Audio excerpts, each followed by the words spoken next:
Black Workers' Congress. The struggle against revisionism and opportunism, against the Communist League and the Revolutionary Union. CL and the International Situation, a critique of 2 articles, International Report, May-Day 1974 and Class Struggle in the USSR, June, 1974. People's Tribune. This particular section of our presentation will deal with CL's stand on the world situation outlined in the May 1974 report on the international situation and the article entitled, Class Struggle in the USSR, in the June issue of the People's Tribune. We will examine CL's line on the international situation in general and on the question of the class nature of the Soviet Union in particular, and we will prove on the basis of this analysis that the main thrust of CL's line goes against the Marxist method of analysis, like their dialectics, is diametrically opposed to the correct Marxist-Leninist line and is a conciliation with Soviet social imperialism. What are the main points of controversy? First, let us hear from the CL in their international report. 1. Marx liberated mankind's mind from such subjective and shallow historical, populist conceptions as the struggle between the rich and the poor, between the big and the small, between the advanced and the backward, etc. P.L. 2. First of all, there has always been imperialism of one type or another since the exploitation of man by man occurred. There was the Roman type of imperialism. This was characterized by the imposition or taxes and the capture of slaves for the Roman rulers. As the feudal system arose, the imperialism of that time was exemplified by expansion of state boundaries and the gathering in of huge amounts of surplus labor time from the toilers on the land. The next stage of imperialism was the imperialism of the rising capitalist class. This was known as mercantile imperialism and was characterized by the conquest or weaker and backward peoples and by using these backward people as a source of raw material and as a dumping ground for finished commodities. This was known as the colonial system. Thus we see that the colonialism which belonged to the era of mercantile capitalism is no longer possible. Today, even in the most backward areas of Oceania, capitalist production and exchange are now deeply rooted, and consequently, the colonial question is transformed into the national colonial question, with the proletarian revolution the next step on the historical agenda. P.10. 3.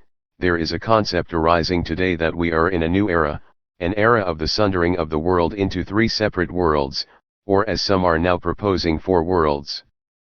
P.10. 4. Another aspect of this struggle is what should be the communists' attitude toward the national interest of the oppressed peoples.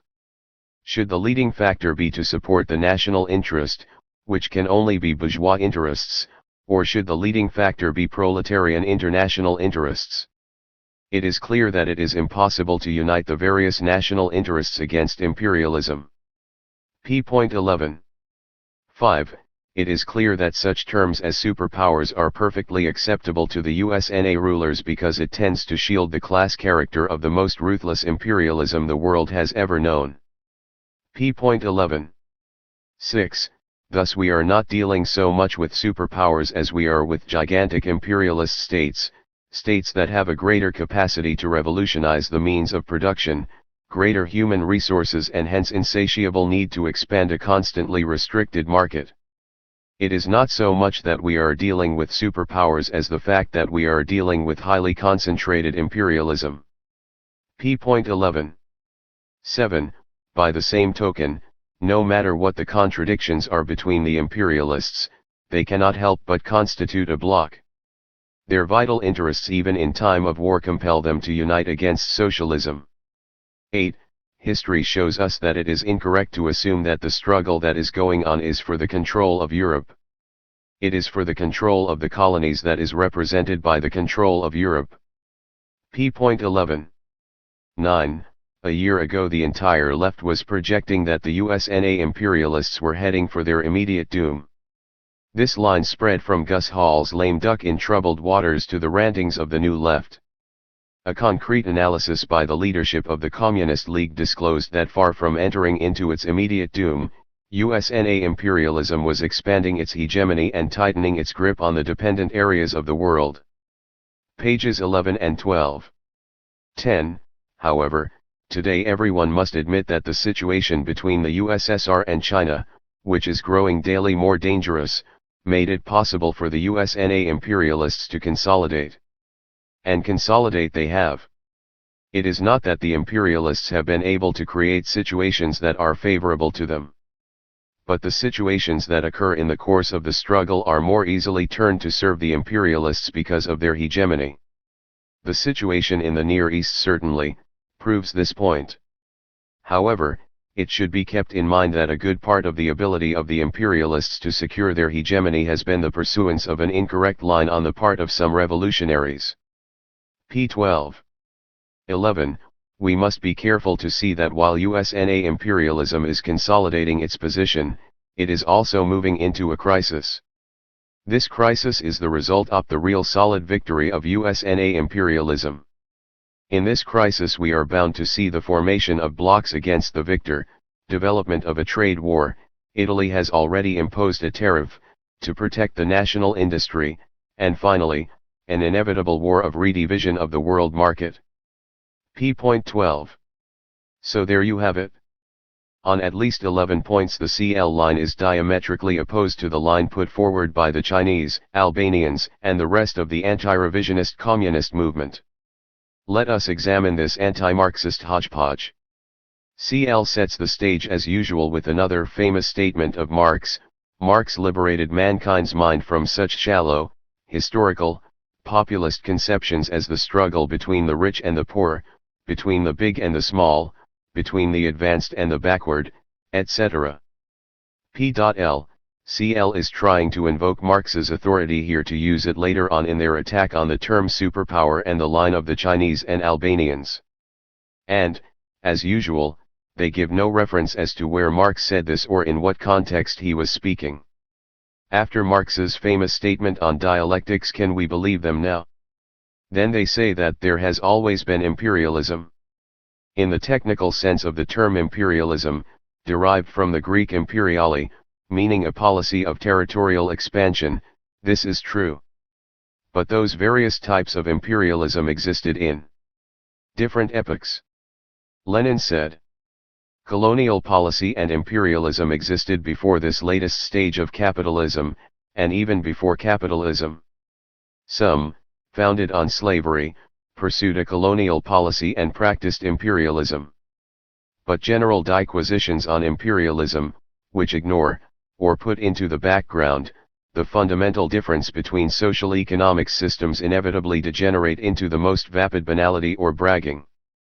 p. 97 Imperialism, the highest stage of capitalism. CL has once again lifted up a rock only to drop it on their own feet.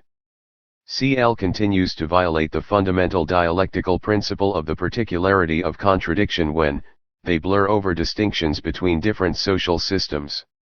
This is no accident, as you will see in the section on the national question. In there, the CL asserts that slavery was capitalist slavery in the Black Belt. But even more fundamental, CL believes that the position of US imperialism in the world is excellent, that it has scored a real solid victory rather than simply achieving a temporary reversal. 1. A decline marked by its defeat in Indochina. 2. By the crumbling of the international monetary system based on the supremacy of the US dollar. 3. By the increasing challenge posed to the US by Japanese and European capital in the field of capital export, in addition to commodity exports, the only figures the CL cites, and again, we don't know where these figures came from for they are not footnoted, are simply trade figures, and 4. By the persistent stagflation and declining profitability of the US economy. Secondly, according to the CL, the main reason US imperialism has been able to pull off this feat has been the situation between the USSR and China in the first instance, and, more generally, the pursuance of an incorrect line on the part of some revolutionaries. Although the international report only speaks about nuclear attack by the USSR, which is a real enough danger, but narrows down the military possibilities in a manner of the Khrushchev capitulationist line of what good are principles. If you are a radioactive cinder, it is fairly common knowledge that the USSR has around 1 million troops deployed along the Chinese border as well. At the same time, However, according to CL, US imperialism has re-emerged as the number one enemy of the peoples of the world, if it wasn't the unchallenged contender all along. Who is to blame? Perhaps the Chinese leadership, who over the past few years have pointed to Soviet social imperialism as an imperialist power on the rise, one which poses even greater dangers to the people of the world since it is still able to use the red banner of socialism and proletarian internationalism as a fig leaf. In response to the Soviet aggression on her borders and the centrists who hint that China is perhaps the one who should cool things out with the Soviets, Zhou Enlai took the following position. Must China give away all the territory north of the Great Wall to the Soviet revisionists in order to show that we favor relaxation of world tension and are willing to improve Sino-Soviet relations? The Chinese people are not to be deceived or cowed. The Sino-Soviet controversy on matters of principle should not hinder the normalization of relations between the two states on the basis of the 5 principles of peaceful coexistence. The Sino-Soviet boundary question should be settled peacefully through negotiations free from any threat. We will not attack unless we are attacked. If we are attacked, we will certainly counterattack. This is our consistent principle. And we mean what we say. The 10th National Congress of the Communist Party of China, documents, Peking p.27. But this is not enough for CL because our advanced theoreticians have made their concrete analysis, which they run down like this. A concrete analysis by the leadership of the Communist League disclosed that far from entering its immediate doom, USNA imperialism was expanding its hegemony and tightening its grip on the dependent areas of the world. We outlined that the conditions for this development were the China-Soviet conflict and the serious problem that China faces in defending herself against a nuclear preemptive assault by the Soviets. Of course, this is more of a political problem than a military one. All political problems involve a certain amount of compromise. Comrade Zhou Enlai made this clear in his report to the 10th Party Congress and also made it clear that such compromise did not and could not signify a change in the principled stand of the Chinese party. Quoting Lenin, Comrade Zhou said, "One must learn to distinguish between a man who gave the bandits money and firearms in order to lessen the damage they can do and facilitate their capture and execution, and a man who gives bandits money and firearms in order to share in the loot." However, today everyone must admit that the situation between the USSR and China, which is growing daily more dangerous, made it possible for the USNA imperialists to consolidate. And consolidate they have. It is not that the imperialists have been able to create situations that are favorable to them. But the situations that occur in the course of the struggle are more easily turned to serve the imperialists because of their hegemony. The situation in the Near East certainly proves this point.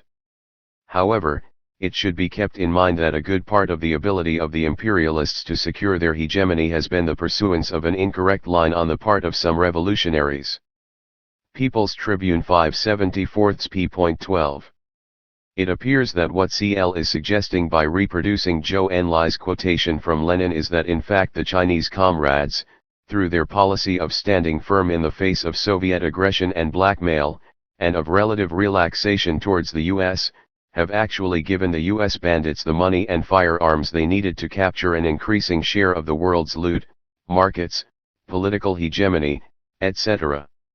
And if that is really the case, wouldn't a policy of consistent proletarian internationalism call for making concessions to the enemy of the greatest enemy?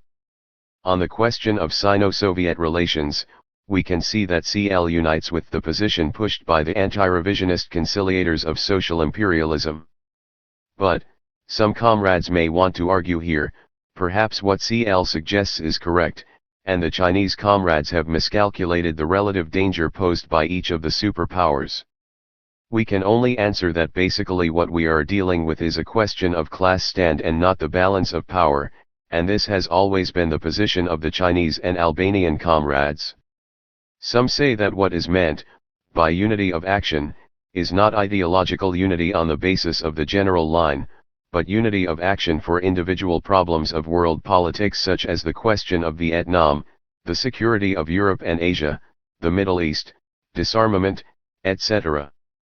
And this can be achieved, allegedly, despite the existence of disagreements which have to do with ideological questions and the ideological line. The partisans of this viewpoint often refer to Lenin, who, in his time, expressed himself in support of undertaking joint action on an international plane even with various opportunist trends. To put the problem forward in this way, means to put it forwards in a completely metaphysical manner, without keeping in mind the time and conditions, without making a concrete analysis of present-day revisionism, the head of which, the Soviet Union, has itself been changed into a social fascism and social imperialism, oppresses, exploits and enslaves peoples of various countries and strives for hegemony, spheres of influence and domination in the world. There is no concrete question, no problem of special event which can be taken up separate from the general political course of the Soviet revisionist leadership.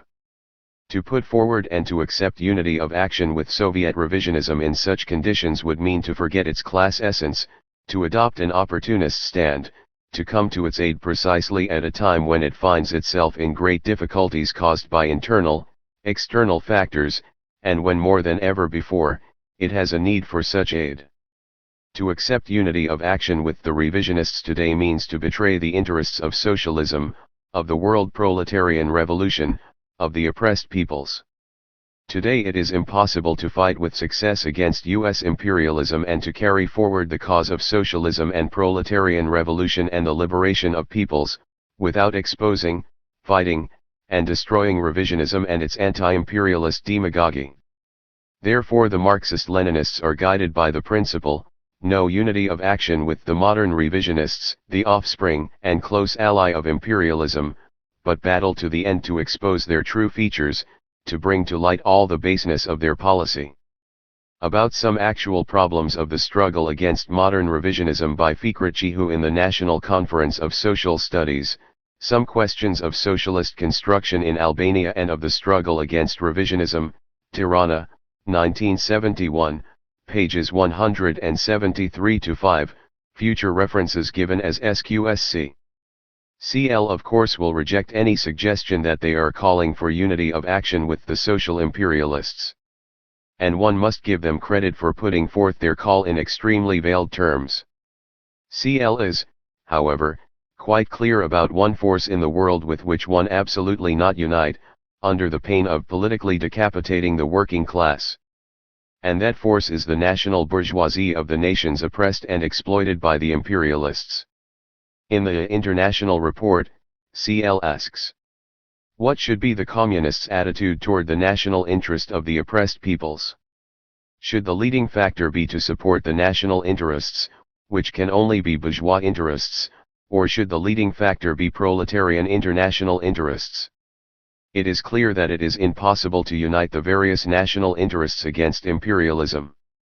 The nature of national interests compel the various bourgeois leaders to rely on imperialism in one degree or another.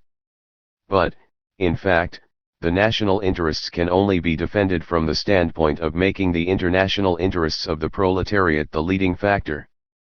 People's Tribune 574, p. 11. This passage is not quite as cleverly constructed as the ones we have cited above on the Sino-Soviet dispute. It is probably not intended to be, either. What is coming under attack here is one of the main thrusts of China's current foreign policy, the encouragement of the formation of blocks of raw material producing nations to put the screws on the imperialists, a policy that was put forward by Vice Premier Deng Xiaoping at the recent UN Special Session, Peking Review 16 of this year. According to CL, the compromising national bourgeoisie are incapable of uniting with each other to defend their own interests against even the grossest forms of imperialist exploitation. But if we skip over to the third column on the same page where we saw this quote, we find out that certain other bourgeois forces are very capable of uniting to defend their interests, the imperialist powers. By the same token, no matter what the contradictions are between the imperialists, they cannot help but constitute a bloc. Their vital interests even in time of war compel them to unite against socialism. This accounts for the anti-Soviet attitude of the imperialists toward the USSR while they jointly fought Hitler, and it accounts for the rapid rearming of Adenauer's Germany at the close of the war. Most interesting. CL's examples are rather weak. Does this compelling need to unite against the specter of communism serve to explain why Lenin was able to conclude a separate peace with German imperialism at Brest-Litovsk? Or why Stalin was able to first conclude a non-aggression pact with Hitler, and then, after Nazi attack, to ally with the imperialist democracies against the Axis powers? Lenin had to overcome the fears of his comrades that all the imperialists would take a break from fighting each other after Brest-Litovsk and unite temporarily to crush revolutionary Russia, and he did it by pointing out that Marxist political economy, the study of the laws of motion of capital, reveals one very fundamental and profound truth: capital cannot unite. This is why the Chinese comrades point out today that contention is absolute and protracted, whereas collusion is relative and temporary between imperialist powers. And it is also why the bourgeoisies of the oppressed and dependent nations are forced into conflict with imperialism. Waving the red flag of the necessity for proletarian leadership in the national liberation movement, CL tells us that opposing the earth-shaking, revolutionary upsurge of the national colonial movements, ignited by the imperialist defeat in Korea, has been an increasingly reactionary, revisionist current that separates the national liberation movements from the proletarian revolution and hence supports the reactionary bloc of compromising bourgeoisie in the colonies and semi-colonies. Comrade Enver Hoxha makes this clear: traitors to Marxism-Leninism, agents of imperialism and intriguers like Joseph Broz Tito, try in 1,000 ways, by hatching up diabolical schemes like the creation of a third force, to mislead these people, and the newly set up states, to detach them from their natural allies, to hitch them up to US imperialism. We should exert all our efforts to defeat the schemes of those lackeys of imperialism. This reactionary current was first stated by Tito.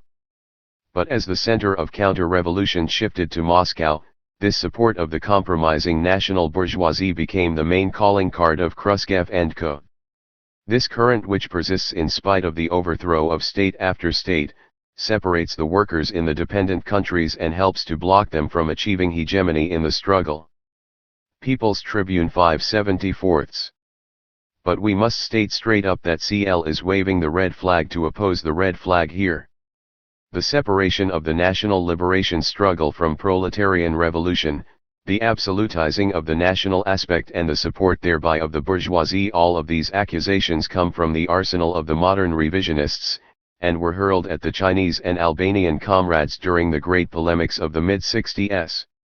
Check out more on the differences between Comrade Togliatti and ourselves. Check out a proposal concerning the general line of the international communist movement, and especially apologists of neocolonialism, all by the Chinese comrades. The later text contains some excerpts from the open letter of July 14, 1963 from the Central Committee of the CPSU, which we think are worth reproducing. The letter accuses the Chinese Communist Party of putting forward a new theory, according to which the chief contradiction of our time is not, we are told, between socialism and imperialism, but between the national liberation movement and imperialism. In the Chinese comrades' opinion, the decisive force in the battle against imperialism is not the socialist world system and the international working class struggle but, again we are told, the national liberation movement. Apologists of neocolonialism, polemic on the general line of the international communist movement, Peking ed. 1965, p.201. Future references will be given as polemic. It goes on to say, the Chinese comrades want to correct Lenin and prove that hegemony in the world struggle against imperialism should not go to the working class, but to the petty bourgeoisie or to the national bourgeoisie, even to certain patriotically minded kings, princes, and aristocrats. Ibid. p.203-4. Further on, the CPSU says that the new theory of the Chinese Communist Party will have the effect of isolating the national liberation movement from the international working class and its creation, the socialist world system. Ibid. p.206. What a strangely familiar ring these words have. As CL itself points out, as the class struggle for the hegemony of the world proletariat becomes more and more intense, the maneuvers of the revisionists become more difficult to unearth and refute. People's Tribune, 5/74, p.10. Comrades, check out CL's critique of such anti-Marxist and unscientific, not to speak of subjective and shallow, ahistorical, populist conceptions as the struggle between the rich and the poor, between the big and the small, between the advanced and the backward. Ibid p.1. Someone else has said something quite similar very recently, Soviet Foreign Minister Gromyko, who speaking at the same UN special session stated that the Soviet Union will never accept the false concept of dividing the world into poor and rich countries. Peking Review number 18, 1974. Now who else, besides the CL, attacks the concept of superpowers as unscientific? The imperialists and social imperialists. As for the quotation from Enver Hoxha about Tito's attempt to create a third camp of newly independent nations detached from their natural allies, the socialist countries, it is an open invitation to equate Tito's third force with the Chinese use of the term Third World, and to conclude that Chinese foreign policy also objectively serves the interest of US imperialism. It is certainly true that the Soviet Union has been the true bastion of support for corrupt national bourgeois regimes in such countries as India and Egypt, and that their ideological hacks have cooked up the theory of non-capitalist road, a theory which has as its cornerstone alliance with the so-called socialist, social imperialist, camp. But if we are to draw the proper inference from the May Day International report, the increasingly reactionary and revisionist current has moved on from Belgrade and Moscow to Peking and Tirana. We should not be fooled by the fact that CL will attack Khrushchev and co. to put out the same garbage they have been trying to peddle. This is a device to lull the wary. In the course of our examination of the class struggle in the USSR, we shall see this technique used many times. Class struggle in the USSR begins with the statement that an important aspect of the polarization of the revolutionary movement is the question of the Soviet Union. It continues with the following criticism. In years gone by, the attitude was to give some very simple answers to some very complex questions.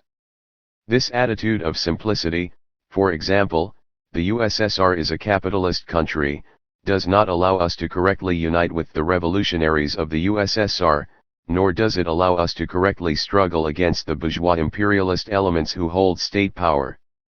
People's Tribune 6/74, p.4. This raises a number of questions.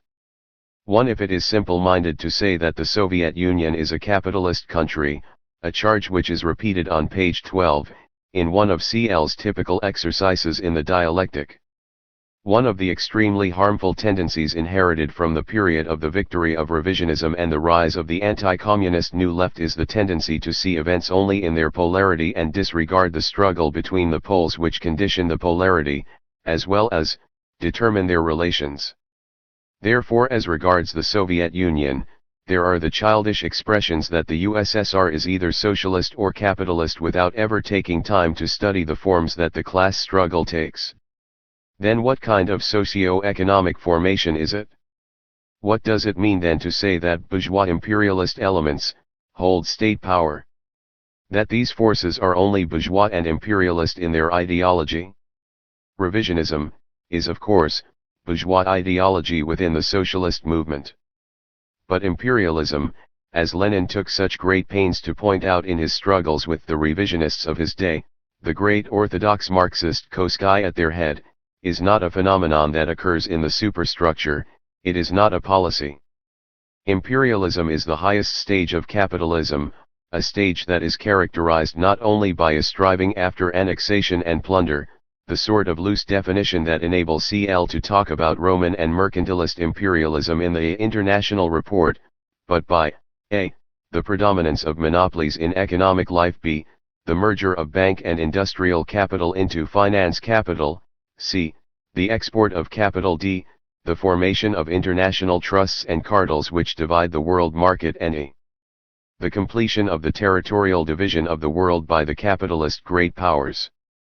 It is embarrassing to have to give this sort of elementary lesson to our advanced theoreticians, see Ibid p13, but it is evidently necessary. Does CL think that social imperialism is essentially a policy? 2. Just who are these simple-minded, childish forces who say the Soviet Union is straight-up capitalist? And 3. Who are the revolutionary forces in the USSR with whom we must unite, and what is required for a correct struggle against the social imperialists? And we might add, just who are the social imperialists anyway? How did they seize state power? Who is the simple-minded, childish New Left? We will start with our second question. We know of course who says that the USSR is still the beacon of socialism in the world, the Soviet government and party and their camp followers in so-called communist parties around the world. Clearly revisionist forces. And who goes around saying that capitalism has been restored in the USSR? Who is ignorant of the dialectics of the class struggle? CL replies that it is that worrisome, anti-communist New Left, forces like the RUOL, the Guardian, and assorted bourgeois nationalists. Now there is a certain tradition in communist polemics of initially holding back from naming individuals and or parties coming under fire, particularly when the polemic is comradely, intended to rectify and not wreck through exposure. For example, the Chinese comrades' first public polemics against Khrushchevite revisionism were not directly aimed at Nikita himself or the CPSU, but were addressed to functionaries of European CPS who followed the Soviet baton, France's Thérèse and Italy's Togliatti, and, we should note, these public polemics were preceded by several years of struggle in private within the councils of the international communist movement. But we find ourselves compelled to question just why CL tries to hide the real objects of their criticism and contempt, the Chinese Communist Party and the Albanian Party of Labour behind the skimpy skirts of Bob Avakian, Mike Klinsky, and Erwin Silber. We would like to think that perhaps modesty is the reason. But it is not.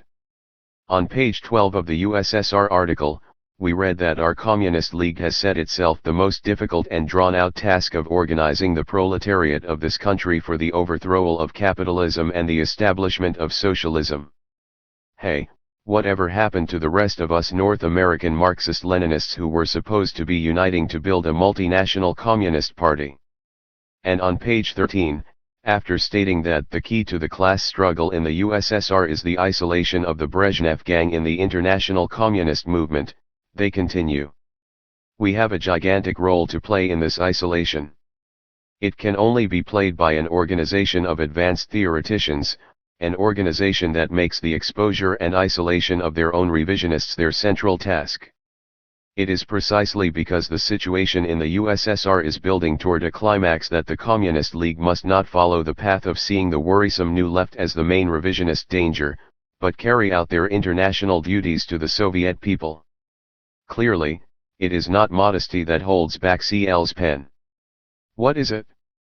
We think that there are two reasons they don't come out front with direct criticism of the Chinese and Albanian parties. And both of them have absolutely nothing to do with the conduct of polemics between fraternal Marxist-Leninist parties and organizations.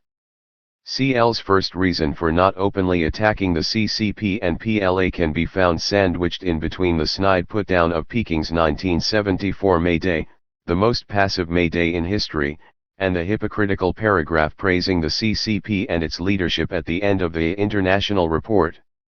Bemoaning the absence of fiery speeches at the Chinese May Day, the CL speaker tells us that this is an indication of the bitter political struggle that is going on within the working class and inside the communist parties. I am sure that this placid May Day is only the calm before the storm. It appears that CL has fallen prey to speculating upon factions within the leading party in the international communist movement, a characteristic weakness of American communists, according to Stalin. With regard to the CPSU, the CL has also shown circumspection. Individuals in leadership are attacked, but the party itself is almost never mentioned, even in the article on class struggle in the USSR. This is very strange, considering the fact that CL is adamant on the need to isolate and expose the PUSA within the working class movement and to replace it with a new, genuine Marxist-Leninist party. And surely one of the main problems with the PUSA is that it follows the lead of the arch-revisionists in the CPSU, pushes the Soviet Union as a shining model of socialism, holding up Soviet aggression, oppression, and exploitation of the peoples of the world as expressions of the purest proletarian internationalism and fraternal aid. Well, maybe it isn't quite so strange. After CL had modestly taken upon itself the task of organizing the proletariat to overthrow US imperialism, they went on to explain that the cornerstone of such a task is the unity of the socialist camp. People's Tribune 674 p. 12, we have seen what position the Chinese and Albanians take on unity of the proletariat. They say that the international proletariat has been split by the emergence of modern revisionism, and will be united only by the total defeat of same. They quote Lenin, "Unity is a great issue and a major slogan. But the cause of the workers demands unity of Marxists, not unity of Marxists with opponents and those who distort Marxism."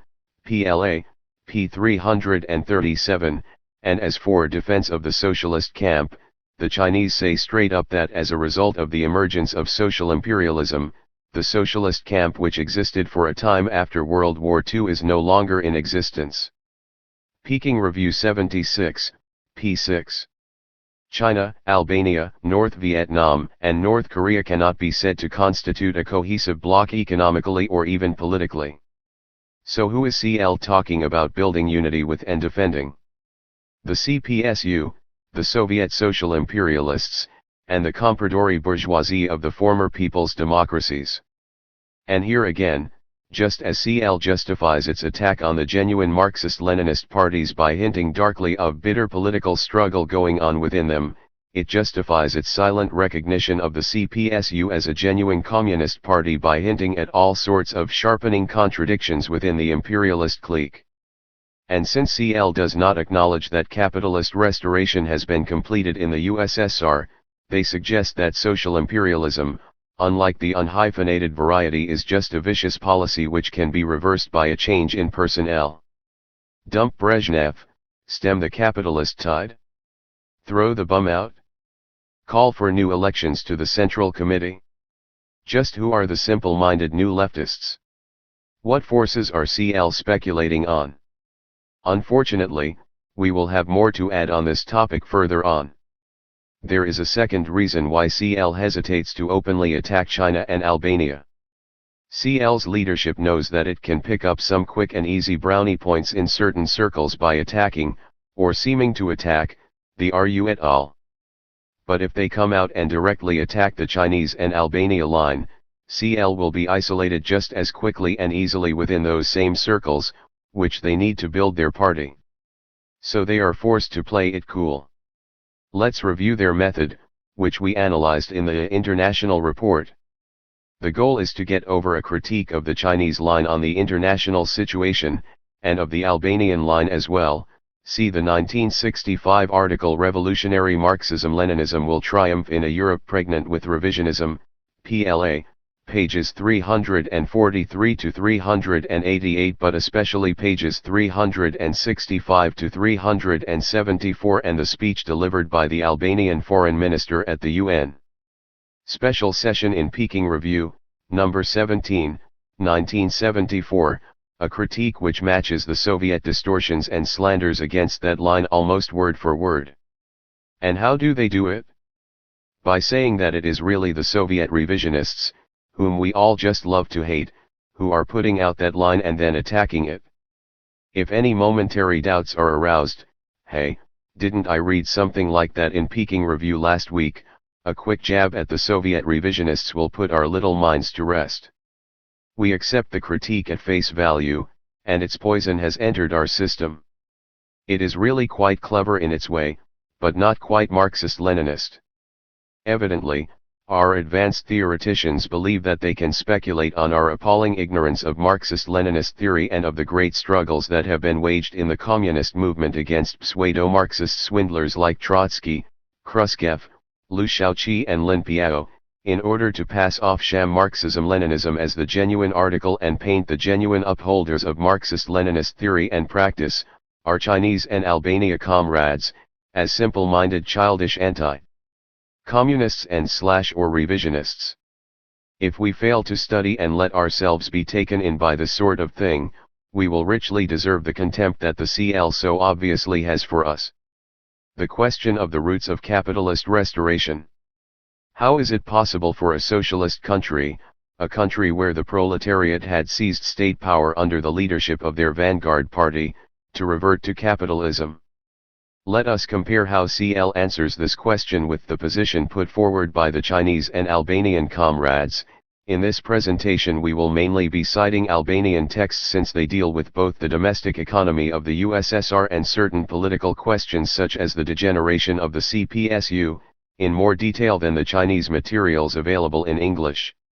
We want to stress the fundamental unity of the Chinese and Albanian analysis on the restoration of capitalism in the USSR in the face of CL's tendency to play off Albania against China, and their attempt to reject the fundamental features of this analysis by claiming that it was the work of Lin Piao etc.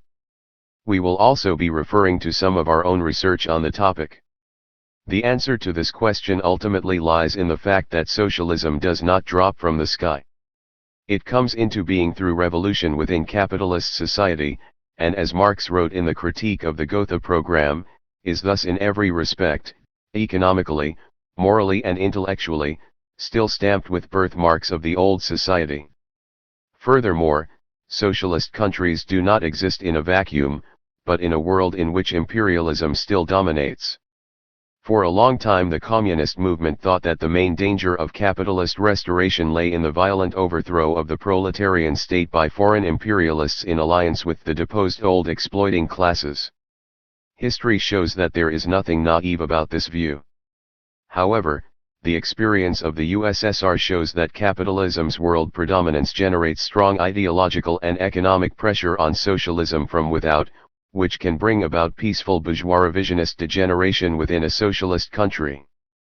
See Photo Cami, The Further Revolutionization of the Life of the Country and Some Questions of the Theory and Practice of Socialism, SQSC, pages 104-5. CL's presentation of the question is completely silent about the question of outside pressures. Presumably, the socialist camp exists under a bell jar.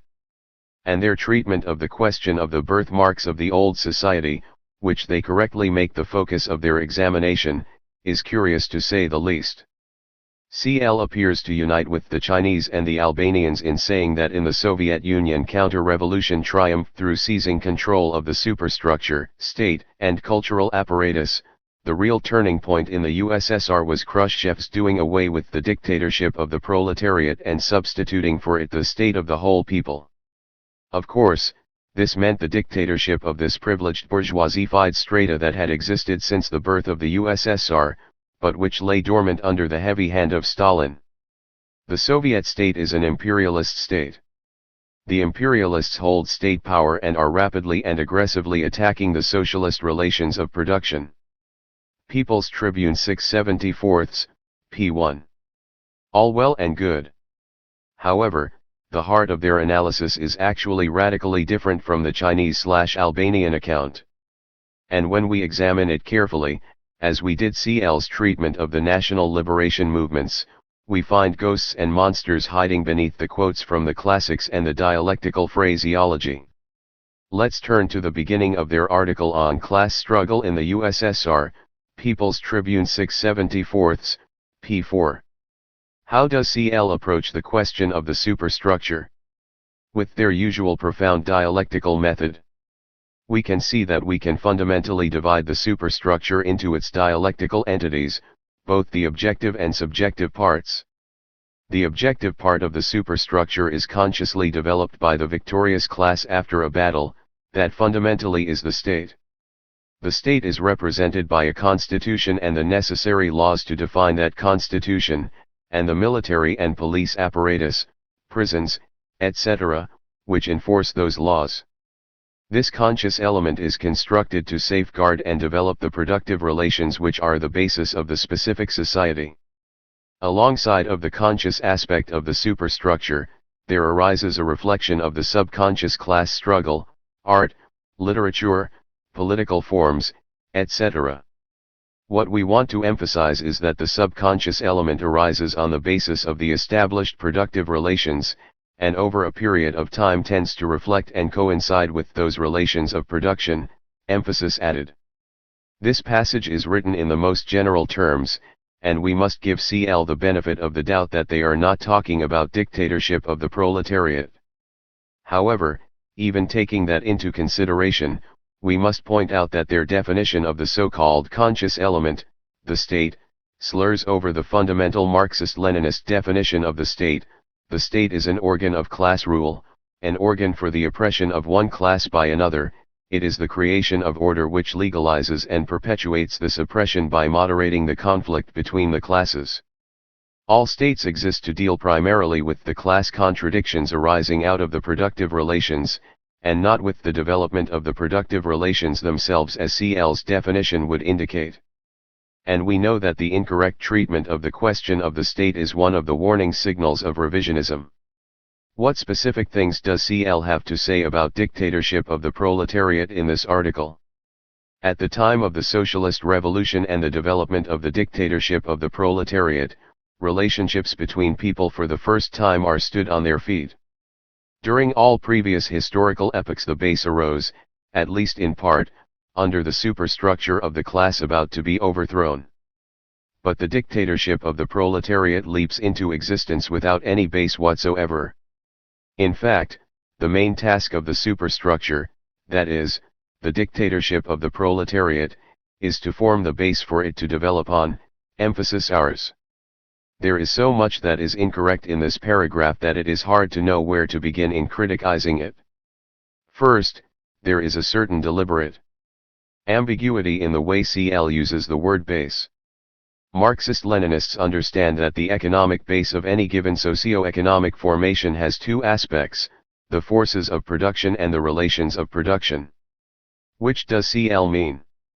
Capitalist relations of production, manufacture, etc., already existed within the pores of the old society, before the bourgeois revolution overthrew the feudal ruling classes. Now one certainly cannot talk about socialist relations of production existing under capitalism, not even under state monopoly capitalism, where a certain amount of planning, but capitalist planning, exists and many of the key sectors of the economy are nationalized. But just where does CL get off claiming that the dictatorship of the proletariat leaps into existence without any base whatsoever? This is pure idealism. The very language employed to get the idea over reeks of it. No, comrades, there is a base: the dictatorship of the proletariat under capitalism, large-scale socialized production, which both develops the productive forces to the extent that a society which is not based upon the exploitation of man by man becomes a real possibility and not a utopian dream, and brings into being and tempers the class which will establish that society. It appears that we must teach our advanced theoreticians another lesson on the ABCs of Marxism. The fundamental contradiction of capitalist society is between the social nature of production and the private mode of appropriation. It is certainly true that one of the main tasks of the proletarian dictatorship is to foster the development of socialist relations of production, but as with any state, the main functions of the dictatorship of the proletariat are repressive. On the political level they involve the suppression of the capitalist class, and on the economic level they involve the suppression of capital, as a social relation of production. In fact, we are convinced that this paragraph speculates with the double meaning of base in order to get over the rotten revisionist, productive forces theory that was pushed by the Soviets, Liu Shaoqi and Lin Piao. To quote a recent Albanian article, Falsifications and Theoretical Speculations, Albania Today, number 12, 5, September/October 1973, p. 30. The origin of all the revisionist distortions of socialism and their main theoretical backing is the old vulgar theory of the productive forces. In their opinion, socialism has not and will never have its own material and technical base, at any stage of its development. This means that, having an inadequate material and technical base, socialism is characterized by profound contradictions between the advanced political power and the relations of production which forge ahead, and the productive forces which lag behind for a long time. The main function of this theory is to obscure the fact that the principal contradiction throughout the historical period of the dictatorship of the proletariat remains the contradiction between bourgeoisie and proletariat, to lull the class and its instruments of dictatorship into economism. CL's version is simply a little more sophisticated, since they quickly reintroduce the concept of relations to cover their tracks. So we can see that no anti-socialist ideas can arise out of the dictatorship of the proletariat precisely because, in the early stages, there is no base for these ideas to arise from. On the contrary, the reactionary forms of political activity are all hangovers of capitalism and do not arise on the basis of socialist relations. In fact, the more the socialist relations are formed, the more the state, the objective aspect of the superstructure, tends to wither. However, when we compare this with the famous statement by Chairman Mao, socialist society covers a considerably long historical period. In the historical period of socialism, there are still classes, class contradictions, and class struggle. There is the struggle between the socialist road and the capitalist road, and there is the danger of capitalist restoration. Our instruments of dictatorship must be strengthened, not weakened. The fact that CL is putting out a line in fundamental opposition to that held by the Chinese and Albanians, and in fundamental, if disguised, unity with the line held by the Soviet revisionists, by Liu Shaoqi and by Lin Piao, all of whom CL pretends to attack, becomes quite clear.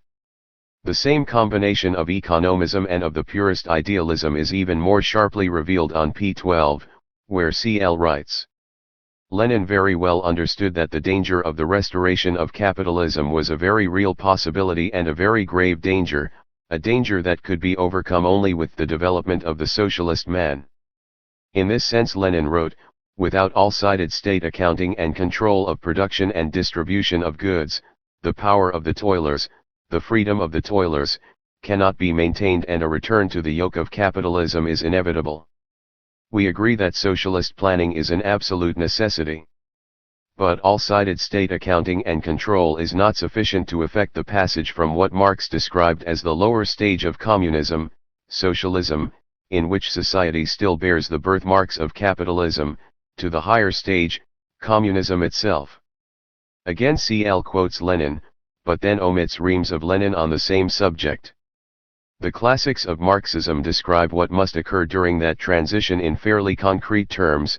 The narrow horizon of bourgeois right must be transcended, i.e. distribution must be according to need, not work, and the state must wither away. There must be an abundance of material goods. The ages-old contradictions of class society, the contradiction between mental and manual labor, and between town and country, must be resolved, and classes themselves must disappear. Like any radical rupture with tradition, these transformations can only be achieved through intense class struggle by the direct producers. And since their presentation is so narrow, we are suspicious of their taking up the task of the socialist man.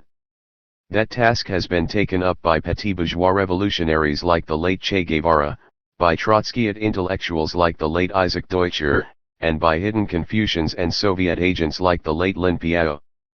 We should remember that during the Great Proletarian Cultural Revolution, Lin Piao raised the slogan of Fight Bourgeois Self in a vain attempt to divert the attention of the masses from concrete struggles against bourgeois ideology which were beginning to unfold, against education which divorced theory from practice, and which glorified the old exploiting classes, and especially against bureaucratic methods of management which suppressed the initiative of the workers. And let's not forget Liu Shaoqi's manual for self-cultivation, How to be a Good Communist, either. The position of genuine Marxist-Leninists on what it takes to prevent the restoration of capitalism is quite clear. Contradictions in socialist society can only be resolved through repeated cultural revolutions, political revolution carried out under the conditions of socialism by the proletariat against the bourgeoisie and all other exploiting classes to consolidate the dictatorship of the proletariat, Constitution of the Chinese Communist Party, 10th Party Congress documents, p. 62, and the basis for capitalist restoration will not be removed until communism has achieved victory on a world scale. We find it curious that CL, after calling the childish New Left to task for not taking time to study the forms that the class struggle takes, completely omits any mention of the great proletarian cultural revolution in its discussion of capitalist restoration. Perhaps they do not consider it an important historical experience. What is the social base for capitalist restoration, and how was the dictatorship of the proletariat overthrown? What was the social base for capitalist restoration in the USSR? CL answers this question by a string of quotations from Lenin dealing with 1. The spontaneous generation of capitalism and capitalists on the basis of petty commodity production in the countryside, 2. With the fact that the new Soviet government was forced to bribe bourgeois and petit bourgeois experts in the managerial, technical, and educational fields into putting their services at the disposal of the state, and finally 3. With the fact that members of the former exploiting classes were lying low and often disguising themselves by a Soviet protective covering. At the time of Lenin's death, these forces did indeed form the main potential base for capitalist restoration. But tremendous changes took place in the ensuing years. Agriculture was collectivized and the capitalist peasants, the kulaks, were liquidated as a class. A new Soviet intelligentsia of worker and peasant class origin was trained, and largely replaced the old bourgeois experts.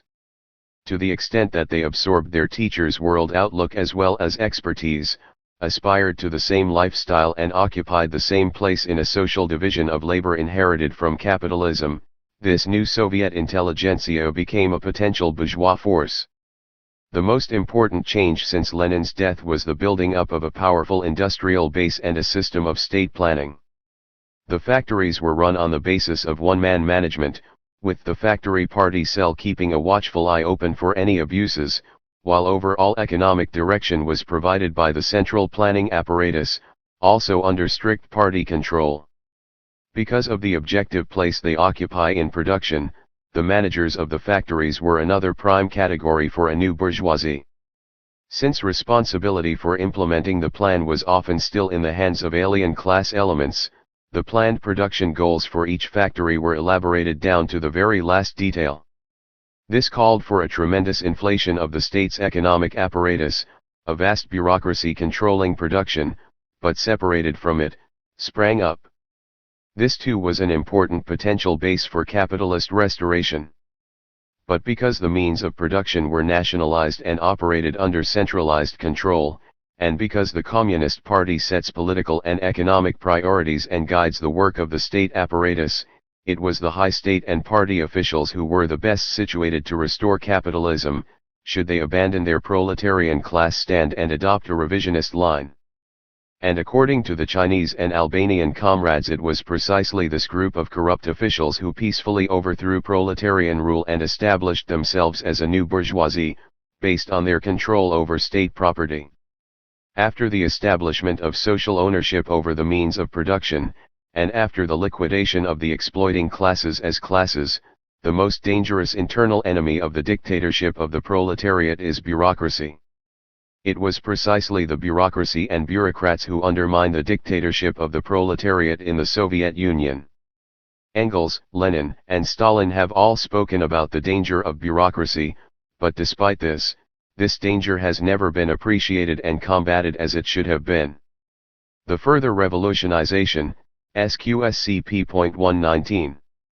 The Albanian comrades have provided an excellent analysis of the process of ideological degeneration in the CPSU, which all communists should study and take to heart. In the working class in revisionist countries must take the field and re-establish dictatorship of the proletariat, PLA, pages 391 to 431. CL completely rejects this analysis. They try to discredit it by attributing it to Lin Piao, some of whose ideas, as we have seen, are not quite so unappealing to them. In the struggle against Soviet revisionism and social imperialism, it is only natural that there should be reference made to the writings of Lenin to support one's position. It is also only natural that the enemies of Marxism who have managed to nestle within Marxism should also find ways to utilize the writings of Lenin. Such a ploy was used by Lin Piao and is being used by those who yet support him today. One of his favorite quotes was, Lenin also stated that the new bourgeoisie was arising from among our Soviet government employees. The Lin Piao gang and their henchmen refer to this quote over and over again to make it appear as if the capitalists arise out of the socialist bureaus. And since there can be no socialism without bureaucracy, then there can be no organization, socialist construction. This is akin to Trotsky's infamous theory of permanent revolution, a stupid theory that states that since capitalism arises daily from the countryside, the new capitalists would constantly overthrow the proletarian dictatorship.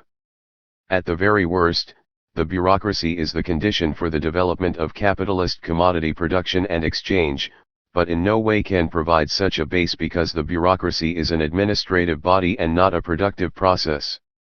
People's Tribune 674, p. 12 emphasis added. Again, it is hard to know where to begin. Let's start with the statement that there can be no socialism without bureaucracy. Compare that with what Lenin has to say about bureaucracy in his Immortal State and Revolution, references to Peking FLP edition. The bureaucracy and the standing army are a parasite on the body of bourgeois society, a parasite created by the internal antagonisms which rend society, but a parasite which chokes all its vital pores, pages 34. Until the higher phase of communism arrives, the socialists demand the strictest control by society and by the state of the measure of labor and the measure of consumption, but this control must start with the expropriation of the capitalist, with the establishment of workers' control over the capitalists, and must be exercised not by a state of bureaucrats, but by a state of armed workers. p.116. And finally, proletarian democracy will take immediate steps to cut bureaucracy down to the roots, and which will be able to carry out these measures to the end, to the complete abolition of bureaucracy, to the introduction of complete democracy for the people. p.132. As for CL's contention that bureaucracy is the condition for the development of capitalist commodity production and exchange, this is absolutely the reverse of the function served by the bureaucracy while the USSR was still a socialist country. The bureaucratic apparatus existed in fact to limit the operation of the capitalist law of value, which arises out of commodity production and exchange, and to regulate distribution of means of production and consumption without resorting to exchange between the productive units themselves or between them and marketing units, respectively. As we have seen before, when CL openly attacks someone, watch out. They are probably trying to sneak their line across subliminally. This passage is no exception. Not only Lin Piao's, but Trotsky's bankrupt and counter-revolutionary line is lurking in class struggle in the USSR. Trotsky's line on the Soviet Union, put forward in The Revolution Betrayed, was that even though Stalin and the CPSU had abandoned Marxism-Leninism and betrayed the revolution and the Soviet state had fallen into the hands of a thoroughly corrupt and parasitic bureaucracy, because the means of production were still nationalized and because an armed counter-revolution had not occurred, the Soviet Union was still socialist, a degenerated workers' state, but a workers' state nonetheless. In this work and in the deceptively titled In Defense of Marxism, Trotsky maintained precisely the same position as CL, that the bureaucracy cannot be considered as a capitalist class because it does not either directly relate to or juridically possess the means of production. Bureaucracy is an administrative body and not a productive process.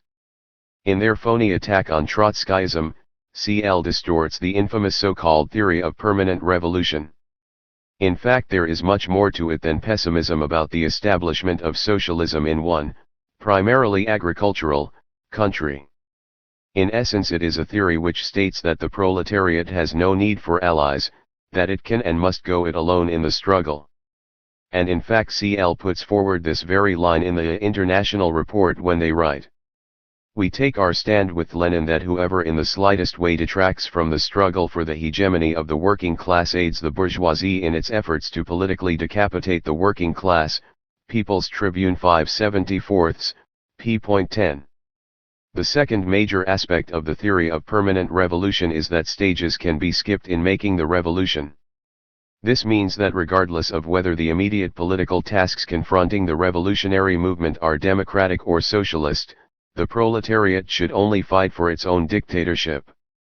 In the International Report, after rejecting the path of alliance with the national bourgeoisie as a blood-stained blind alley, CL says, "There is another path, the only real path, the path of carrying the revolution onto its conclusion, onto emancipation.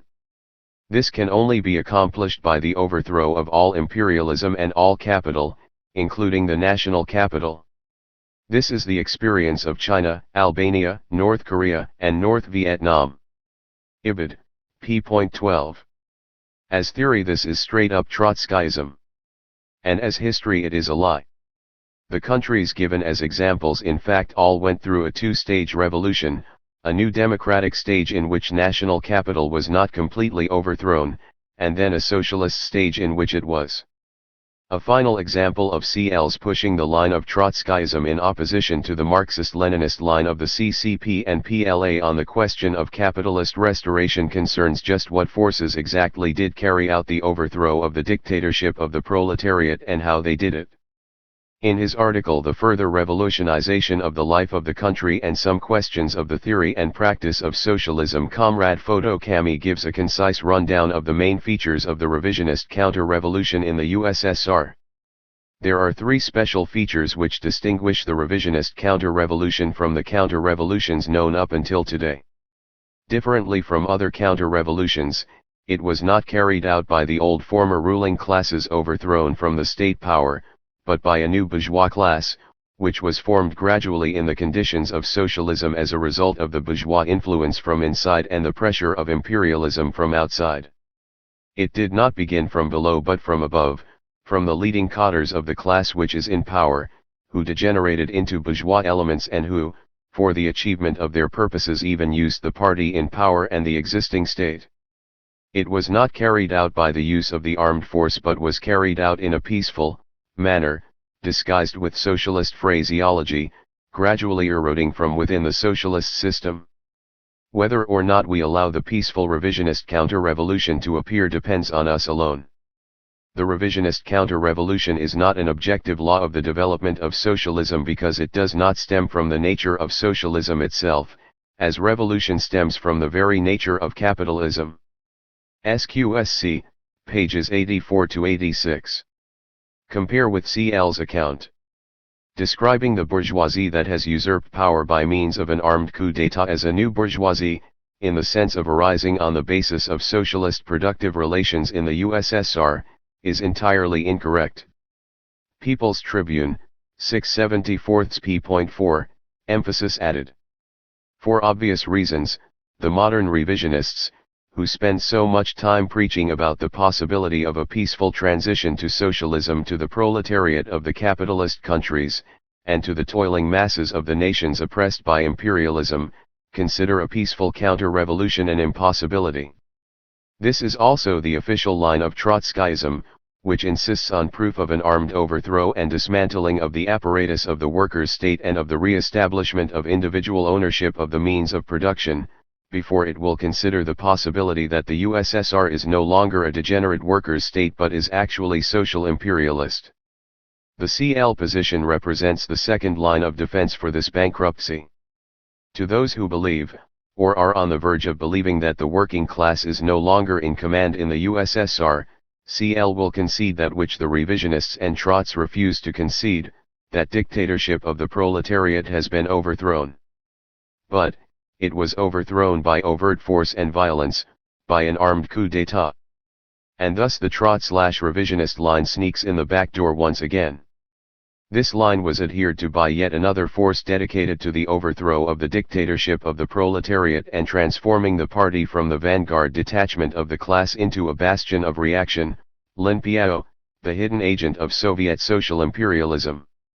According to a letter from Chairman Mao to Comrade Chiang Ching, which was circulated in China during the initial stages of the public exposure of Lin Piao, Lin had worked out a whole new theory of history which he was pushing within the party, a theory which substituted coups d'état for class struggle as the motor of history, and the military for the masses as the makers of history. He actually managed to smuggle this line into the editorial celebrating the centennial of the Paris Commune, which perverted Chairman Mao's dictum that without a people's army, the people have nothing, into a negation of the leading role of the party of the proletariat, and he tried to put it into practice during the reconstitution of the CCP. The fact that Lin attempted to pull off a coup d'état can be seen as proof that such things actually do happen. It can also be seen as proof that Marxist-Leninists who rely on such factors as coups in their interpretation of history are no Marxist-Leninists. The actual history of the overthrow of the dictatorship of the proletariat is extremely obscure and complex, and we cannot pretend that we know exactly how it came about. We will probably only know the facts after the Soviet working class rises up in a new October revolution. However, subtle but widespread political and ideological degeneration brought about by the pressures of the war and the post-war periods did set the stage for the capitalist roaders who had wormed their way into the party and state apparatus to start sending up trial balloons for capitalist restoration in the late 1940s. Our research indicates that two anti-proletarian centers developed. One was headed by Khrushchev, the party secretary for the Ukraine. Until Stalin blew the whistle on him, Khrushchev was pushing a line of capitalist restoration in the collective farm sector, breaking down socialized organization of labor and encouraging production for the market on the peasants' private plots. Brezhnev was part of the Ukrainian political machine that Khrushchev had built up around himself. The other center was emerging in the state's economic apparatus and the Leningrad Party organization, and was headed by N. Revisionism, head of the State Planning Bureau and a member of the CPSU's Politburo. Revisionism called for a break with the practice of determining production plans by political rather than economic criteria, i.e. profitability and efficiency, and said that the law of value should determine the direction of the Soviet economy, not the line of the party. He was shot, but his protege, Kosygin, survived to become the chief architect of capitalist restoration in the USSR. Stalin's economic problems of socialism reflects the ideological struggle unfolding against the capitalist line, and it is tempting to speculate what would have happened if Stalin's death had not cut off this struggle, leaving most of the major capitalist roaders unexposed and unscathed. In the early 1950s, through a complicated series of factional maneuvers, Khrushchev was able to break the power of the security forces, who were loyal to Stalin's proletarian line, and eliminate his rivals, both honest and dishonest.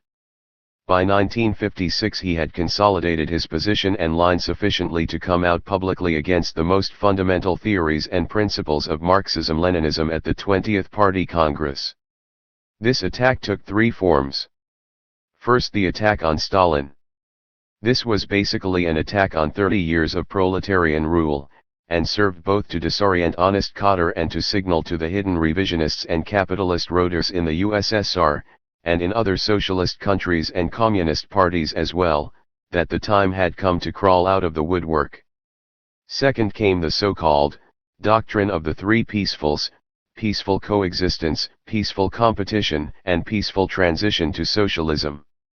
This struck at the heart of Marx and Lenin's teachings on the necessity for violent overthrow of the state, about the inevitability of war under imperialism, and about basing the foreign policies of a socialist state on the principle of proletarian internationalism.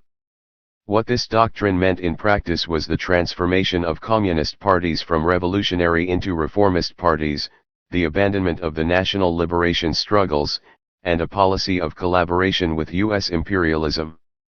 The third aspect of the attack was the worst. This was Khrushchev's theory that the Soviet Union was so far along towards communism that it no longer needed dictatorship of the proletariat, but a state of the whole people, and that there was no longer any need for a vanguard party of the proletariat, but for a party of the whole people. In addition to flying in the face of everything Marx, Engels, Lenin, and Stalin ever had to say on these subjects, Khrushchev's creative developments of Marxism-Leninism were an attempted cover and a real giveaway for the fact that the state had fallen into the hands of a minority of privileged bureaucrats and experts, and that the party was revisionist to the core. It was only after the 20th Party Congress that the remaining honest Bolsheviks, led by Molotov and Kaganovich, were able to mount an attack on his line within the Politburo, forcing Khrushchev to turn to Marshal Zhukov for support. An expanded meeting of the Politburo was held. According to some accounts, Zhukov actually threatened the meeting with armed intervention in support of Khrushchev, and according to others he merely arranged for military planes to fly in known revisionist forces in the party to pack the meeting. At any rate, what is clear is that the role of the army was not decisive, while the failure of proletarian nerve, and the triumph of Khrushchev's revisionist line among a majority of party leadership prior to the 20th Party Congress was. Again, we find it very curious that the CL, which has so very much to say about the leading role of the party and the importance of guarding the purity of Marxist-Leninist theory and bringing it to the class in the abstract, has absolutely nothing to say about any of this in their discussion of restoration of capitalism and class struggle in the USSR.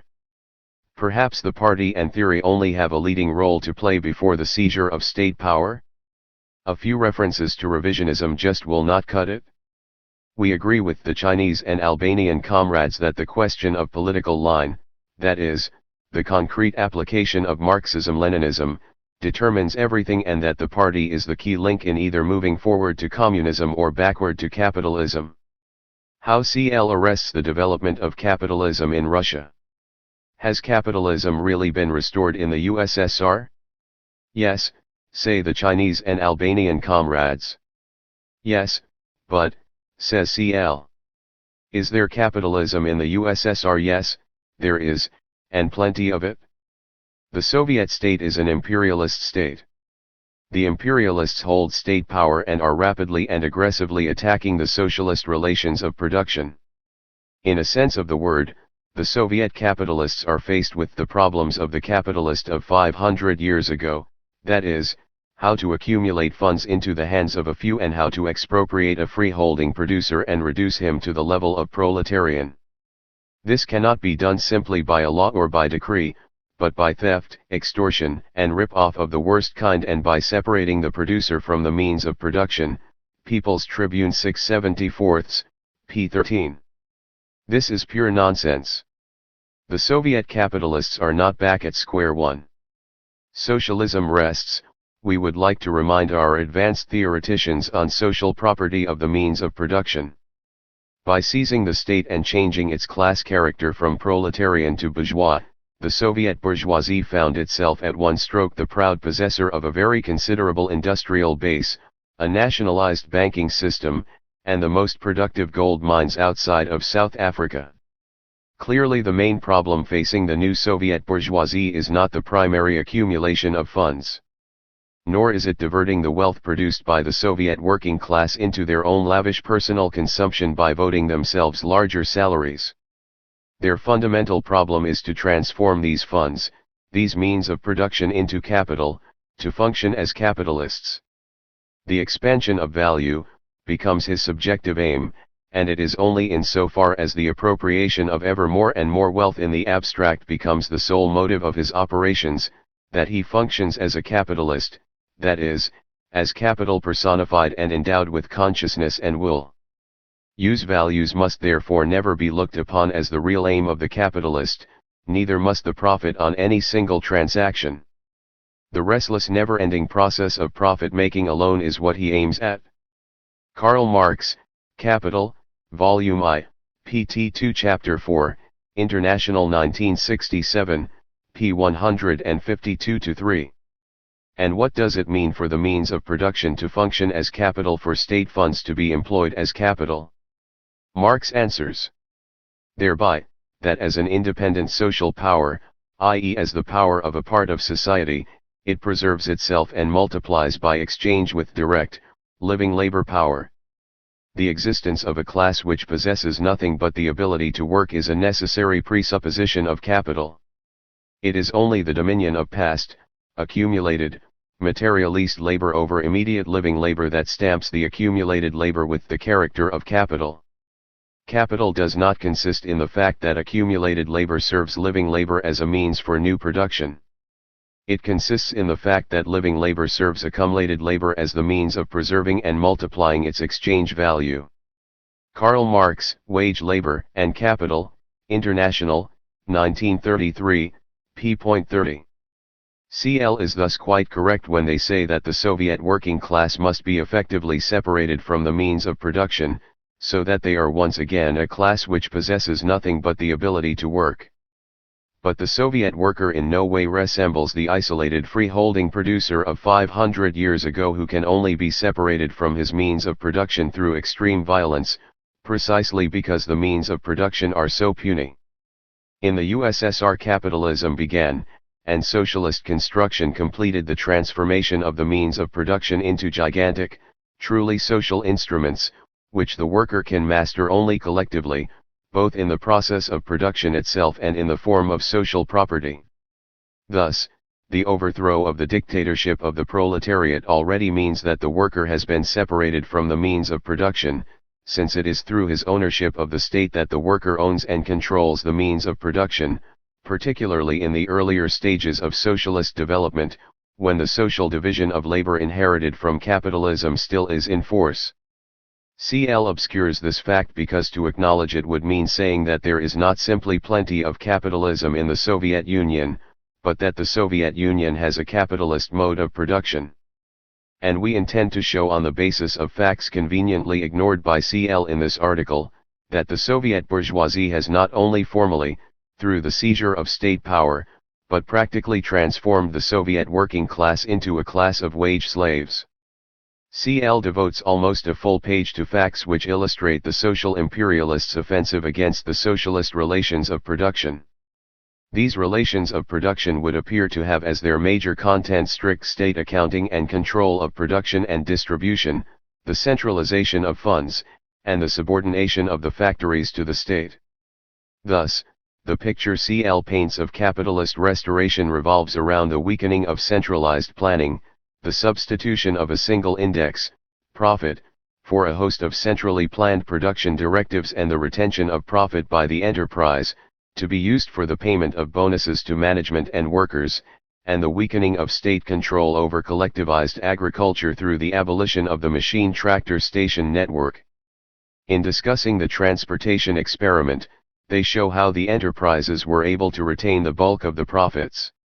Thus, it would appear that the real beneficiaries of the so-called reforms are the factory managers, and that they and not the state functionaries are the real capitalists, and that the Soviet Union is moving in the direction of classical free enterprise. This of course tends to contradict the Chinese and Albanian emphasis on state capitalism and a state bourgeoisie. It is known that the material base of the socialist order consists of social ownership of the means of production. But today in the Soviet Union the social ownership, despite the efforts of the Soviet revisionists to preserve its external socialist appearance, in essence, in its real content, has lost its socialist character, has been changed into state capitalist property of a special type. Naturally it would be naive if we were to seek to find the degeneration of the Soviet socialist social property into a capitalist property in the form of classical private property at a time when in the present conditions of large-scale production, even in the other imperialist countries, state monopoly capitalism is being developed through the extension of state ownership. Since capitalist property in the Soviet Union is born and created as the result of the degeneration of the social state property, it cannot present itself except in the form of state property.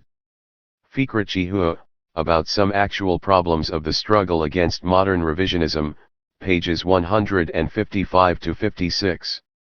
Perhaps the contradiction will become apparent if we point out that almost all of CL's examples are taken from the 1956 to 64 period, a period in which the social imperialists were eager to consolidate a wide capitalist base, and even more eager to wreck socialism. This period was characterized by a degree and a variety of economic decentralization that has not been equaled since in the Soviet economy. In 1965, CL's cut-off point, Premier Alexei Kosygin announced a sweeping economic reform which marks the real consolidation of specifically capitalist relations of production in the USSR. In introducing this reform, which decisively put profit in command, Kosygin defined the main problem of the Soviet economy. Raising the efficiency of social production as much as possible, saving live and materialized labor, and considerably and steadily increasing returns from capital investments and fixed assets. On improving industrial management, perfecting, planning, and enhancing economic incentives in industrial production. In Problems of Economics Volume 7, Number 6p.5, to be given as Kosygin. Compare this with Stalin's statement of the basic law of socialism from his Economic Problems of Socialism. The securing of the maximum satisfaction of the constantly rising material and cultural requirements of the whole of society through the continuous expansion and perfection of socialist production on the basis of higher techniques. Peking FLP, pages 40-41. And we can see what is a gulf between the world outlooks expressed. We can also see that there is more to socialist relations of production than strict state accounting and control. Although the Kosygin reform made profit the main planned index, it also strengthened the system of state planning that Khrushchev had decentralized. The state was to establish the following indices for the enterprises: volume of goods to be sold, main assortment of goods, the wage fund, the sum of profits and profitability, payment into budget and allocation from the budget, volume of centralized capital investment, targets for introducing new technology and for supplying material and equipment. This was not exactly cutting the enterprises loose. However, the reform did expand the enterprise's freedom of action in one most important way. In addition to setting up a material incentive fund out of retained profits, which enabled the enterprise managers to dip into the surplus value created by the workers, the reform directed that a fund for the development of production, for capital investment outside the plan, be created from a part of those profits as well. And this, comrades, is what being a capitalist is all about: accumulating capital in an unplanned way. In fact, this fund is mentioned in the long quote from the Soviet Minister of Finance dated 1965, which CL somehow managed to let slip in. But CL does not call attention to it or even explain it. They are too busy explaining that this material incentive, premiums, has been used to create a labor aristocracy and to alienate workers from their socialist ideals, p. 13, ignoring the fact that management takes the lion's share of the incentive fund. The most significant aspect of the reform, however, concerns the relations of the state to the means of production. As we mentioned earlier, the main economic function of the dictatorship of the proletariat is the suppression of capital, as a social relation of production. An important aspect of this when the USSR was still socialist with the treatment of capital, means of production, funds, as a free good. It was granted to the enterprises out of the state budget, or through the state bank, without any sort charge or interest being exacted. Payments into the state budget by the enterprise were not figured on the basis of capital assets. What this meant was that accumulated labor living labor as a means for new production. The 1965 reform imposed a 6% capital charge on all fixed assets of the enterprise. This was be paid to the state out of profits. It further provided that henceforth there would be no more grants from the state budget for capital construction. The enterprises would have to obtain credits from the state bank for both fixed and circulating capital and would be obligated to repay both principal and interest. The state now emerged as a finance capitalist, jointly exploiting the proletariat with the factory managers, transformed into industrial capitalists. The division of spoils is roughly as follows: 60% to the state, 40% to the enterprise, the exact reverse of the transport experiment. Today, living labor serves accumulated labor as the means of preserving and multiplying its exchange value in the Soviet economy. Having given the means of production the character of capital, the reform took steps to give labor power the character of wage labor. The Soviet Constitution of 1936 guaranteed work to all able-bodied citizens.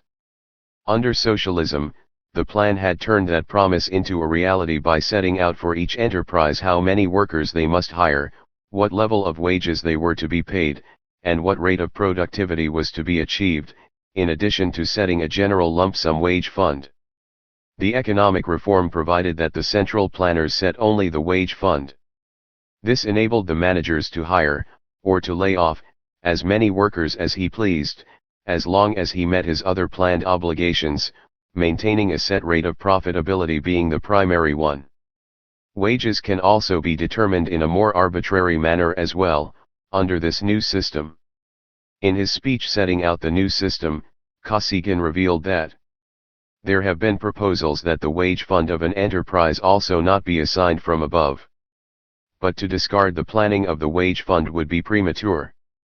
The necessary balance between the quantity of consumer goods manufactured and the population's purchasing power is determined in large measure by the wage fund. Kosygin, p. 12. Such solicitude for the welfare of the working class. Kosygin speaks the language of Keynes, not Karl Marx. Since the abandonment of planned employment in 1965, the social imperialists have moved on to planned unemployment. 1967 they launched an experiment at a large manufacturing plant, the Skakino Chemical Combine. The state promised to keep the wage fund at the same level for 3 years, if 20% of the plant's workforce was laid off. Over 1,000 workers lost their jobs, mostly unskilled manual workers. The remaining workers received a 30% pay hike, from the money saved on their comrades' wages, and raised their productivity by 91% due to the combining of jobs, speed up and general climate of insecurity. Such are the bribes offered by social imperialism. Needless to say, the remaining funds saved from the wage fund went into the material incentive fund and thence into the pockets of management. In October of 1969 the Central Committee of the CPSU passed a special resolution praising the Skakino plant, and held the experiment up as a model for a USSR-wide socialist emulation campaign. This campaign is now in full swing. By 1930 it was possible to shut down the last labor exchange in the Soviet Union. Labor power had ceased to be a commodity, the necessary condition for the existence of capital eliminated. Today there are labor exchanges, called the utilization of manpower resources, located in the USSR. The Soviet press is filled with tales of young people fresh out of school wandering across the Soviet Union in search of work, only to find that hundreds of others have applied for the same job, yet CL chooses to cite a story from Pravda about greedy workers who shift places of employment to more profitable industries in order to get more wages. Is this an example of the CL's tremendous respect and love for the Soviet working class? Or is the entire Soviet working class bribed, too? And what does CL have to say about the latest industrial reform, decreed in April 1973, which merges a number of enterprises manufacturing related products into monopolistic production associations which have wide latitude in drawing up their production plans and are even allowed to participate with the state in planning exports? This is a reform which takes the American monopolistic corporation as its model, and adopts the Nazi policy of compulsory cartelization as its method of implementation. This is no deep dark secret, it has been widely featured in the press, and on the front page of the New York Times. We believe that capitalism in the fullest sense of the word exists in the Soviet Union. We also believe that our advanced theoreticians are not unfamiliar with the Kosygin reform and the other facts we have cited to support our contention. So we must pose the question, why do they claim that capitalism has not been fully restored in the Soviet Union, if not to deceive the communist movement as to the real state of affairs? We do know that CL has this to say, that they aren't going to fall for the petty bourgeois notion that socialism grows peacefully out of capitalism and that capitalism grows peacefully out of socialism. This line was put forward in the Western Worker by Doug Ward and in private by the chairman of the CL, Nelson Perry. Again, the CL is determined to pit itself against the international communist movement led by the PLA and the CPC. We will repeat the quote from the article, SQSC, to be found on page 45 of this pamphlet. It was not carried out by the use of the armed force but was carried out in a peaceful manner, disguised with socialist phraseology, gradually eroding from within the socialist system. Whether or not we allow the peaceful revisionist counter-revolution to appear depends on us alone.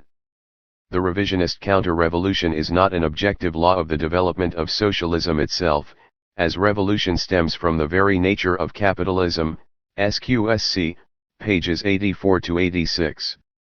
So again, who are the petty bourgeois revolutionaries? The new leftist in the USNA or the PLA or CPC, or perhaps it is some right-wing faction in all three cases, since the comrades in CL have a penchant for speculating. CL's gross sins of omission, and why are they committed? As we have seen, there are two things that CL maintains silence about in its profound and dialectical analysis of the Soviet Union today. One is the last 10 years of history, during which capitalist relations of production were fully established on a systematic basis, transforming the capitalist roaders into a capitalist class, a class whose leading elements are found not only at the plant level, or on the farms, but overwhelmingly in the upper reaches of the state and party apparatuses. The other area of silence is about the role of the party, the present-day CPSU.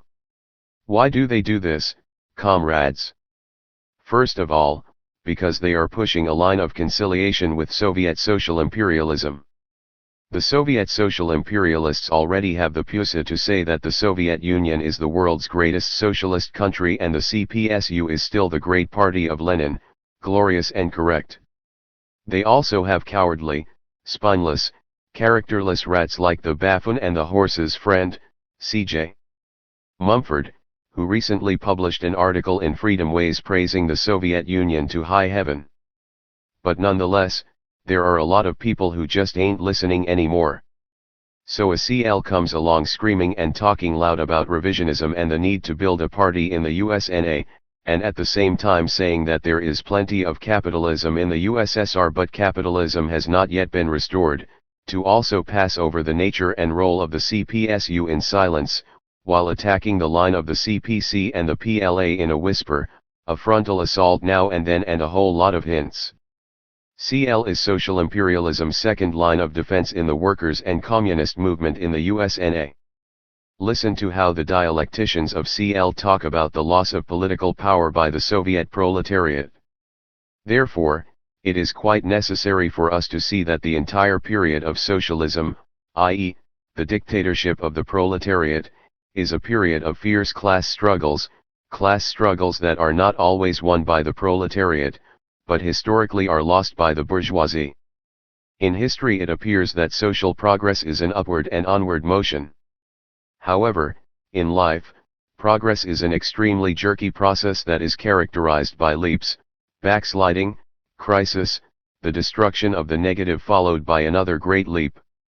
It is as much wishful thinking for revolutionaries to believe that communism can be achieved without this process, as it is wishful thinking on the part of the bourgeoisie that they can by minor victories, forestall communism. People's Tribune 674 pages 11-12. We are sorry, but we do not think that the restoration of capitalism in the world's first socialist country, the poisoning of the international communist movement by revisionism, the reduction of the people's democracies of Eastern Europe to colonies, the exploitation of the masses of Egypt, India, Iraq, etc., the threat of a new world war for the redivision of the world constitute a minor victory for the bourgeoisie. When CL talks about class struggles not always being won by the proletariat during the dictatorship of the proletariat, we assume that is just a fancy way of saying that basically there is still a dictatorship of the proletariat, still socialism in the USSR, and that things will right themselves in time. How will that occur? Through the magical power of Hegelian dialectics, with the aid of the negation of the negation? In fact, CL has a surprisingly concrete answer to the problems of the suffering Soviet proletariat. It is, not a new October revolution, but a military coup. Since we are not dealing with a capitalist class, according to CL. Many of the anti-revisionists fail to see that the key to the struggle of the Soviet people is the isolation of the Brezhnev gang in the international communist movement. We would like to ask, in what international communist movement? In the one we see ourselves as part of, Brezhnev and the entire class he represents have been thoroughly exposed, by the Chinese and Albanian parties. One can only conclude that CL is trying to lead us back into the marsh of the revisionist international. In the past months the People's Tribune has been full of breathless little hits that Brezhnev's days might be numbered. Thus in April we learn that in the Soviet Union, the détente deals have increasingly come under fire from sections of the Soviet ruling class. This section, led by the military, has been sharply criticized by the Brezhnev clique, who need USNA finance capital to help restore capitalism in the USSR. This battle between opportunists within the USSR was recently expressed indirectly in a criticism of the Spanish Communist Party for speaking out against détente and calling for war against the USNA imperialists. p.8. The international report in the May People's Tribune devotes several columns to nostalgic praise of the Soviet Red Army. And now, In June, CL informs us that the situation in the USSR is building to a climax, what with, note the order well, the strikes, the shooting of strikers by the army, the refusal of some collective farms to deliver grain to the state, the sharpening contradictions within the imperialist clique, etc. p. 13, in another article in the June issue, entitled Toppling Governments Signal USNA Hegemony, we find the following cryptic passage. In the Soviet Union, over the last few years, we have watched as the party and the army have been purged of most of the remaining communists, while military leader Marshal Gretko has been appointed to the political bureau of the Soviet Union. Is this the star CL's leadership have hitched their little red wagon to? Beneath all this gossip is the assumption that the CPSU is still a Marxist-Leninist party, or that a fraction of its leadership may still be Marxist-Leninist. CL closes its article on class struggle in the USSR in this manner. The Communist League has a tremendous respect and love for the Soviet working class and people. Led by the immortal Lenin, they blazed the trail that all revolutionary humanity today is following. The unparalleled self-sacrifice and heroism in the Great Patriotic War, their unselfish assistance to the peoples of the world. After their great victory has made them near and dear to us. Such a heroic people, such a glorious party will not be thrown back into the epoch of capitalist barbarianism. People's Tribune, 6/74, p. 13, emphasis added. We've got some sad news for CL, they already have been. We would like to remind CL that, in the words of the Albanian comrades, the party cannot be rescued by sobs and sighs, nor should it be sacrificed for the sake of saving the prestige of anyone, at a time when this prestige is being unscrupulously utilized to bury the great cause of the working class and socialism. The modern revisionists on the way to degenerating into social democrats and to fusing with social democracy, Zeri I Populat, April 7, 1964, PLA, p. 335. CL is, as noted, very silent about the role of the party under socialism. But just as the proletariat cannot seize state power and establish its dictatorship without the leadership of a Marxist-Leninist party, so it cannot maintain its dictatorship and build socialism without the guidance of the party. That is why the bourgeoisie, as soon as it has been routed on the battlefield, directs its attack against the party, and seeks to lead it down the capitalist road. The ideological victory of revisionism within the party leads to the downfall of the dictatorship of the proletariat and to the restoration of capitalism with inevitability. That is what happened in the Soviet Union. We must realize that at this point there is no question of the primacy of ideological struggle, a struggle between the bourgeois and proletarian line within the party. A real proletariat, deprived of its means of production, is confronting a real bourgeoisie, which has ripped off state power and with it, the means of production, from the working class. Getting rid of Brezhnev and bringing in Gretko will not solve the problems of the Soviet proletariat. Only a second October revolution will. And such a revolution will not come about without the leadership of a genuine Marxist-Leninist party. There are signs that such a party may be in the process of formation. In the late 60s, a manifesto of the new Bolsheviks was published calling upon the Soviet revolutionaries to organize themselves into secret cells and wage the struggle against social imperialism. This is the only correct path. But this is the path that CL is obscuring, trying to keep us from taking. In the Soviet Union, the proletarian revolution is, certainly, being organized and on the rise. The clique are afraid of this and they strike back, try to deceive and to neutralize the party of the class and the working class itself as best they can, making them believe that it is allegedly their Leninist party which leads, that everything is proceeding along Leninist lines and with Leninist norms, and so on.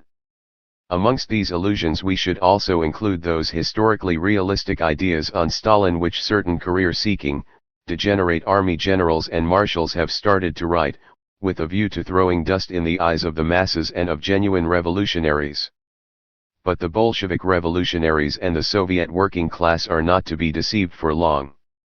They are becoming more and more aware that, in reality, power is being wielded by a clique of renegades and their bureaucratic anti-worker administration, that the party has been transformed into a bourgeois party and the dictatorship is a bourgeois dictatorship of the new capitalist class which oppresses the masses and the working class, exploits them economically for the benefit of the new revisionist bourgeoisie, does not allow them for a single moment to demonstrate their power and to demand their rights. SQSC, p. 140, emphasis added. Although this passage was published in an article called "The Working Class in Revisionist Countries Must Take the Field and Re-establish the Dictatorship of the Proletariat" in the Albanian paper Zeri I Populat way back in 1968, the very same year CL was founded, we think it has an uncanny relevance to the line put forward in CL's article on class struggle in the USSR and elsewhere. A word to the wise, to the honest, should be sufficient. Our examination of CL's line on the international situation in general and on the question of the class nature of the Soviet Union in particular has revealed an eclectic cesspool where the ideological droppings of Hegelian idealism, modern revisionism, Trotskyism, and Lin-Piaoism float about, bobbing up and down beneath the surface of quotations from the classics of Marxism-Leninism. We know, however, that C.L. Cotter and other people who gravitate towards C.L. and look to it for political guidance are overwhelmingly honest comrades who sincerely believe in Marxism-Leninism and are striving to master it, who oppose revisionism and who genuinely want to build a revolutionary party of a new type. To them we want to point out that the main thrust of the C.L. line is conciliation with Soviet social imperialism. And as Comrade Fikretcihu of Albania writes in about some actual problems of the struggle against modern revisionism, the line of conciliation, today, just as in the past, is the line centrism which in essence, although it tries to stand in both the two world camps, is disguised opportunism, and revisionism which has compromised with opportunism. Regardless of from what initial position this trend has passed to centrism, whether from the Marxist-Leninist position or from the revisionist positions, in the final analysis the representatives of this trend will certainly slip, one day, into openly hostile positions toward the cause of revolution and socialism. In the recent struggle between Marxism-Leninism and revisionism as a manifestation of the class struggle between the proletariat and the bourgeoisie, there is and there can be no middle road. The only correct road is the road of resolute struggle, steel to steel, against modern revisionism with the Soviet clique at its head, until its complete and final destruction. This is a struggle of world historic importance, on the result of which the fate of the development of the world revolution, of the liberation of the peoples, of socialism, depends. And there can be no doubt that in this great clash, the victory will be certainly on the side of Marxism-Leninism, the peoples, and socialism. The same fate awaits the revisionist traitors as that which all their predecessors suffered. The will of history cannot be turned back by retrogressive forces. The future belongs to communism. SQSC, pages 176 to 77.